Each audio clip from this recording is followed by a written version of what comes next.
घर जाते ही आपको अपनी माँ और पिताजी का धन्यवाद करना है।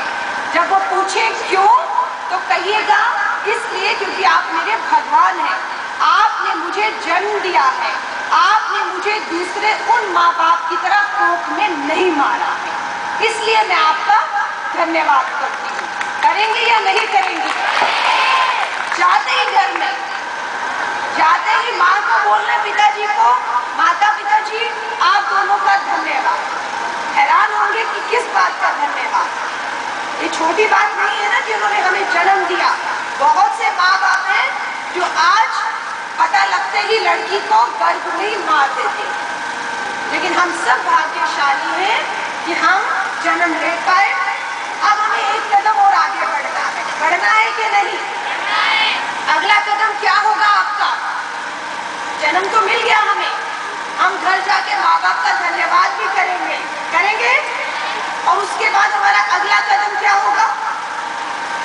अभी लड़ाई बहुत लंबी है। मैं वही रेखा जी को कह रही थी, अभी तो आप इस चार दीवारी से बाहर निकली ही नहीं है, अभी तो आपने दुनिया देखी ही नहीं है कि हम महिलाओं के लिए, लड़कियों के लिए बहुत संघर्ष है, लेकिन हमने हर कदम पर अपने आप को साबित भी किया है या नहीं? अभी क्या नाम है? साबिया बानो ने अपनी कविता में किसका नाम लिया? इंदिरा गांधी का। लिया कि नहीं लिया? इंदिरा गांधी भी इस देश की पहली महिला प्रधानमंत्री थी या नहीं? अंतरिक्ष में कदम रखने वाली पहली महिला का नाम बताओ। कल्पना चावला। वो भी इसी धरती पर पैदा हुई कि नहीं हुई?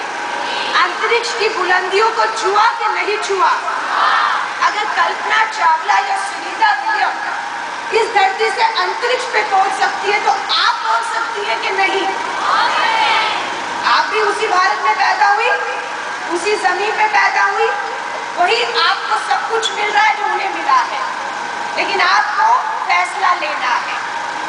कन्या भ्रूण हत्या एक सबसे बड़ा मुद्दा है, लेकिन आपने जन्म ले लिया, इसलिए आपके लिए कन्या भ्रूण हत्या मुद्दा नहीं होगा, क्योंकि आपके घरों में इस बात को नकार दिया आपको जन्म देकर कि उनके लिए कन्या भ्रूण हत्या एक अपराध है। अब बात आती है कि आपकी शिक्षा का, आप कहाँ तक पढ़ाई करेंगी? 9वीं, 10वीं, 11वीं या 12वीं या उससे भी आगे? ठान लीजिएगा। कोई कहे कि बस अब पढ़ाई हो गई, 12वीं पूरी हो गई, अब आगे की पढ़ाई नहीं।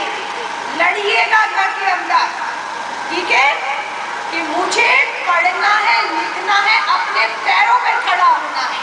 अपने पैरों पे खड़े होने का मतलब क्या है?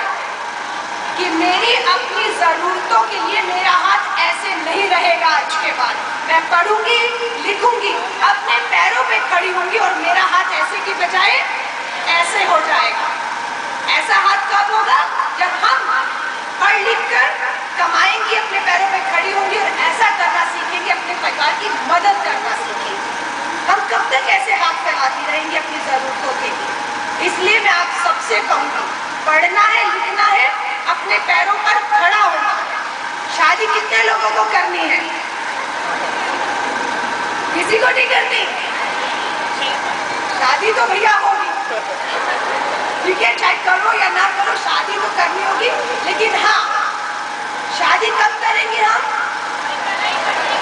जब हम पढ़ लिख जाएंगी, अपने पैरों पर खड़ी हो जाएंगी और 18 साल से ऊपर हो जाएंगी। बाल विवाह नहीं करेंगी। 18 साल से नीचे जिसकी शादी हो रही हो, लड़कियां सब इकट्ठी हो जाओ और घेर लो उनको। बारात को घुसने मत दो। हंसना नहीं है, ये गंभीर है। आप लोगों को फैसला करना है कि मैं 18 से पहले शादी नहीं करूंगी, मैं पढ़ूंगी, लिखूंगी, अपनी माँ बाप के ऊपर बोझ नहीं बनूंगी, उनका सहारा बनूंगी, क्योंकि लड़के और लड़की में कोई फर्क नहीं रहना। यही इसीलिए मैं यहाँ पर आई कि हमें समाज में, घर में, परिवार में बराबरी का दर्जा चाहिए कि नहीं चाहिए? हम हकदार हैं या नहीं है?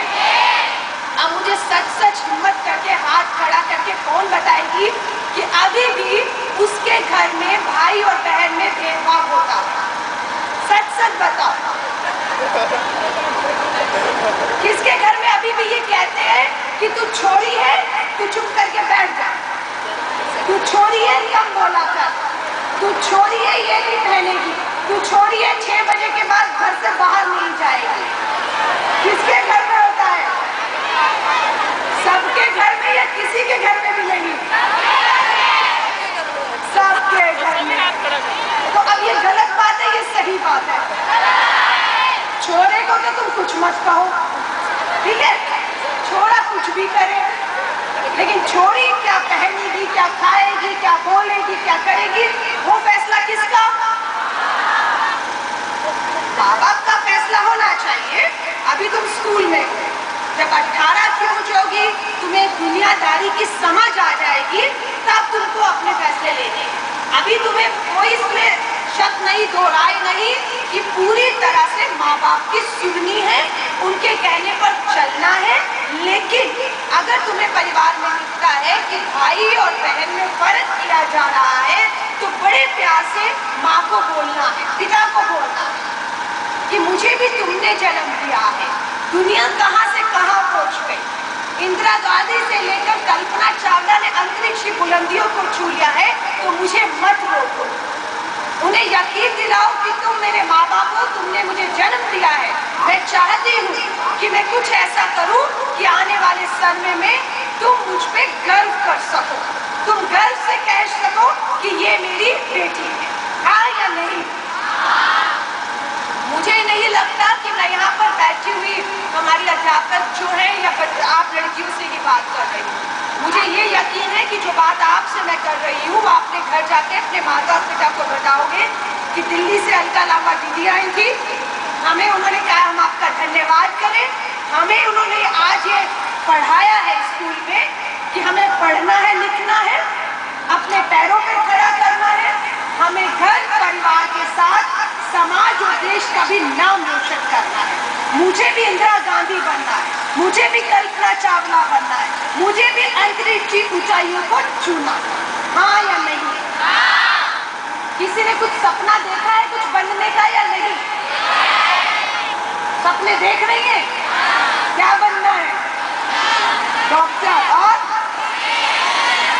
क्योंकि कुछ लड़कियां तो ये सोचती है कि हमें बस शादी हो जाएगी हमारी, तो उसके बाद माँ बन जाएंगे, किसी की पत्नी बन जाएंगे, किसी की बहू बन जाएंगे। अभी तक यही बनती आई हैं और खुशी होती है कि माँ, बहन, बहू से ऊपर उठ के भी अब हम सोचती है कि हमें डॉक्टर बनना है, हमें इंजीनियर बनना है, हमें अध्यापक बनना है, हमें बहुत कुछ बनना है।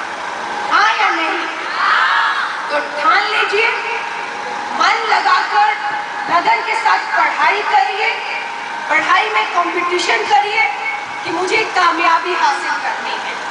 और मैं आपसे कहूँ कि मैं भी आप ही की तरह सरकारी स्कूल में पढ़ी हूँ, मेरा भी स्कूल इसी तरह का था।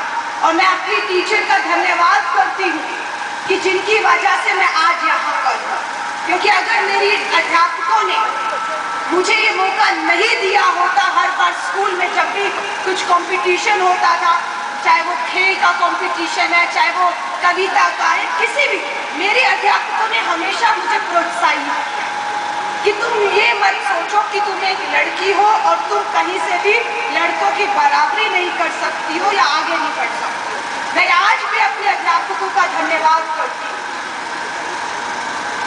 अपने माँ बाप को कहिए और समाज में संदेश दीजिए, पुत्र की चाह रखना कुछ गलत बात नहीं है, लेकिन पुत्र की चाह में लड़की का गला दबाना अपराध है और इस अपराध को हम अपने समाज में बर्दाश्त नहीं करेंगे।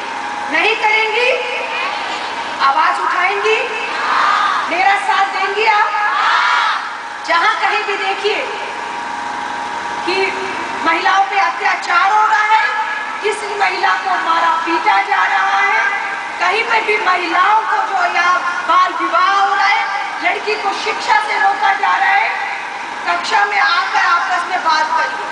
मेरे पड़ोस में एक लड़की है, वो स्कूल नहीं जा रही है, मेरे पड़ोस में एक लड़की का बाल विवाह हो रहा है, आइए स्कूल में अपने अध्यापक